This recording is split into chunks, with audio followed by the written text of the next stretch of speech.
आपको special suffix use करने पड़ेंगे। कब? जब आप कार्बन को काउंट नहीं करते हो। तो ये देखो, ये मैंने कार्बन कंटेनिंग फंक्शनल ग्रुप लिख रखे हैं, ठीक है। तो इनके लिए स्पेशल सफिक्स क्या क्या यूज करोगे? COH के लिए यूज करते हैं कार्बोक्सिलिक एसिड। ध्यान रखना, क्या यूज करते हैं बेटा? Carboxylic acid. अगर कार्बन काउंट होता है तो ओइक एसिड लेते हैं। ध्यान रखना, कार्बन काउंट होता है तो बेटा ओइक एसिड लेते हैं, अगर कार्बन काउंट नहीं तो कार्बोक्सिलिक एसिड लेना है, ठीक है। COR का लिखोगे आप कार्बोक्सिलेट। अगर कार्बन काउंट नहीं करते हो तो कार्बोक्सिलेट, और अगर करना है तो O8 लिखते थे। COCl को लिखेंगे कार्बोनाइल क्लोराइड। कार्बोनाइल क्लोराइड, ध्यान से सुनना, क्या लिखते हैं? Carbonyl chloride.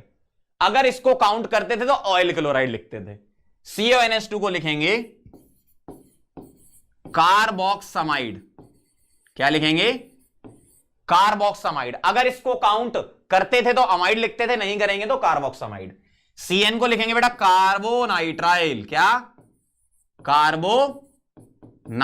क्या लिखेंगे? कार्बोनाइट्राइल। अगर इसको काउंट करते थे तो नाइट्राइल लिखते थे। CHO को लिखेंगे कार्बेल्डिहाइड। क्या? कार्बेल्डिहाइड। और अगर काउंट करते थे तो अल लिखते थे। तो ये वो स्पेशल सफिक्स हैं जब ये कार्बन काउंट नहीं होगा, और ऐसा साइक्लिक कंपाउंड में आपको मिलेगा। कब? जब रिंग से डायरेक्टली कनेक्टेड ये फंक्शनल ग्रुप होंगे, तो आप रिंग की नंबरिंग करते हो, ठीक है। चलो आगे बढ़े, इसको अच्छे से पॉज करके नोट करते जाओ, है ना, नोट्स बनाते जाओ अपने, अच्छे बनेंगे नोट्स आपके। चलो भाई, अब सवाल करेंगे। सवाल से ही हम सीखते हैं, बहुत सारे रूल क्लियर हो जाते हैं, ठीक है। ध्यान से देखना जरा, काफी क्वेश्चन करवाता हूं मैं, आपने देखा होगा ये, क्योंकि क्वेश्चन ही तो है मेन, एग्जाम में तो यही आने। देखो जरा, अब मुझे ये दे रखा है साइक्लिक कंपाउंड और चेन लगा रखी है। बताओ नंबरिंग कहां से करेंगे? अभी मैंने आपको रूल बताया था, देखो क्या रूल था। रूल ये था कि नंबर ऑफ कार्बन सेम तो प्रायोरिटी रिंग की ज्यादा है चेन से। ध्यान से देखना, अब यहां रिंग में 3 कार्बन है, देखो रिंग के कार्बन कौन कौन से मानोगे? 1। रिंग के कार्बन कौन कौन से मानोगे आप? 1, ये, दूसरा ये, तीसरा ये 3 कार्बन रिंग में है, ध्यान से देखते जाना। और चेन के कौन से मानोगे? चेन के 1 ये, 1 ये और 1 ये। चेन में ये वाला कार्बन नहीं आएगा, जब भी रिंग वाला कार्बन है तो वो रिंग का ही रहता है, चेन का नहीं आएगा, है ना। तो इसके अलावा जो है वो चेन का कार्बन है। तो यहां भी 3 कार्बन, यहां भी 3 कार्बन। अच्छा, 3 कार्बन है, कार्बन सेम है, मतलब किसकी होगी? रिंग की होगी। चलो भाई, रिंग की नंबरिंग कर लेते हैं, करवा दो जरा मुझसे नंबरिंग। कहां से करोगे रिंग में? यहां से। क्यों? अगर नंबरिंग इसकी होगी तो ये ब्रांच बन जाएगी तुम्हारी। तो ये 1, इसको 2, इसको 3। आप यहां 2 यहां 3 भी दे सकते थे, कोई दिक्कत नहीं। तो ये क्या हो गई बेटा? ब्रांच। कितने कार्बन की? 3 कार्बन की। क्या बोलोगे? प्रोपाइल, ठीक है। तो लिखना है इसको 1 प्रोपाइल, 1 प्रोपाइल। अब देखना जरा, 1 प्रोपाइल लिख दिया, ये क्या है? प्रीफिक्स। अब तुम्हें इसके लिए प्रीफिक्स 1 लिखना पड़ेगा। ये क्या है? प्रीफिक्स 2 है। तो मैं आपको थोड़ा सा रूल याद दिलाता हूं जो मैंने आपको पहले बताया था आईयूपीएससी स्टार्ट करने से। क्या मतलब? आईयूपीएससी स्टार्ट करते टाइम बताया था, प्रीफिक्स 2 प्लस क्या आता है? प्रीफिक्स 1 प्लस क्या आता है? वर्ड रूट प्लस क्या आता है? सफिक्स 1 प्लस क्या आता है? सफिक्स 2, यही आता है। तो प्रीफिक्स 2 कौन सा होता है? जो आपकी ब्रांचेस होती हैं, ठीक है, वो हो गया। प्रीफिक्स 1 साइक्लो बाइसाइक्लो, क्या लिखेंगे? 1 प्रोपाइल, और प्रीफिक्स 1 लिखेंगे साइक्लो, और वर्ड रूट लगाएंगे 3 कार्बन का, क्या होता है? प्रोप। तो 1 प्रोपाइल साइक्लो प्रोप। सफिक्स 1 क्या लगाओगे? सारे कार्बन सिंगल बॉन्डेड है, मतलब एन। तो सिंपल सा है बिल्कुल, क्या? 1 प्रोपाइल साइक्लोप्रोपेन। सिंपल, बिल्कुल सिंपल है ना।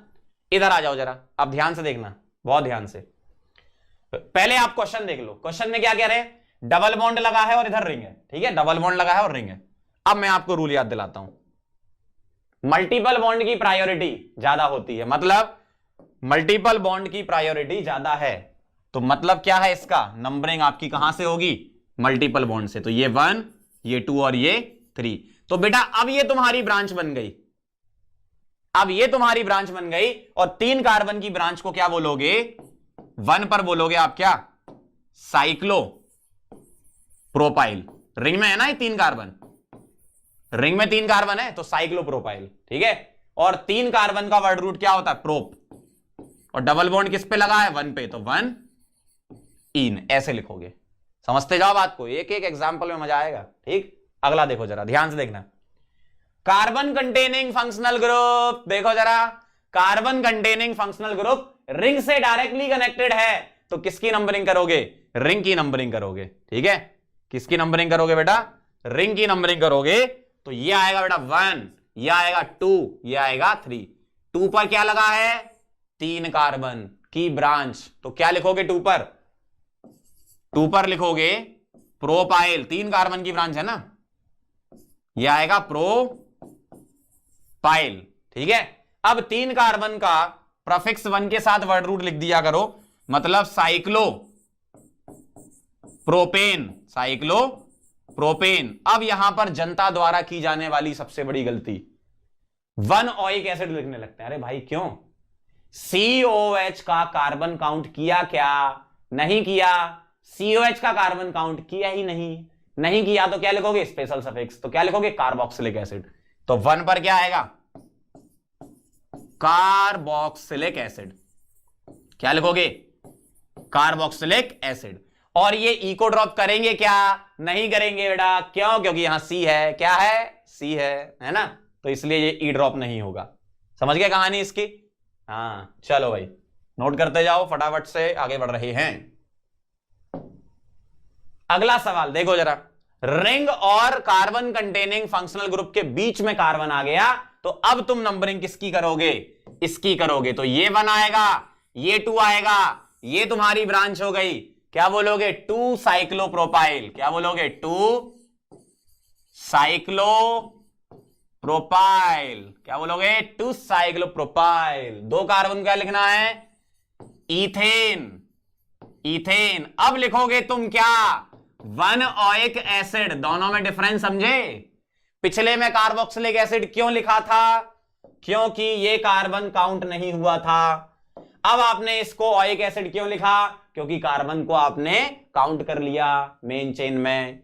और यहां से बेटा ये ई भी ड्रॉप हो जाएगा, क्यों, यहां ओ आ रहा है, ए ई आई ओ यू और वाई, ठीक है। ये आते हैं तो ये ड्रॉप कर देते हैं अपन, है ना। आगे बढ़े, अगला देखो जरा। अब इसमें नंबरिंग कहां से करोगे, इधर से करोगे कि इधर से करोगे। इधर से करोगे तो ई पहले आ रहा है, मतलब इथाइल का ई आएगा ना। इधर से करोगे तो मिथाइल का एम आएगा। बताओ कौन पहले आता है, ई पहले आता है कि एम बाद में आता है। दोनों बातें सही हैं, लेकिन नंबरिंग यहां से नहीं करोगे फिर भी। क्यों, क्योंकि यहां नंबर ऑफ ब्रांच कितनी लगी है, 2, और यहां ब्रांच कितनी है, 1। तो पहले प्रायोरिटी आपको नंबर ऑफ ब्रांच को देनी होती है ना। तो यहां 2 ब्रांच, यहां 1 ब्रांच। अगर ये नहीं होता, एम ई नहीं होता, 1 एम ई नहीं होता, ये और ये होते, तो तुम्हारी यहां से नंबरिंग होती। सुन लो जरा, अगर ये नहीं होता तो यहां से नंबरिंग होती। क्यों, फिर तो 1-1 ब्रांच रहती ना, तो फिर तुम अल्फाबेटिकल ऑर्डर लगाते। अब यहां 2 ब्रांच हैं, तो अल्फाबेटिकल ऑर्डर से पहले आपको नंबर ऑफ ब्रांच को प्रेफरेंस देनी पड़ती है।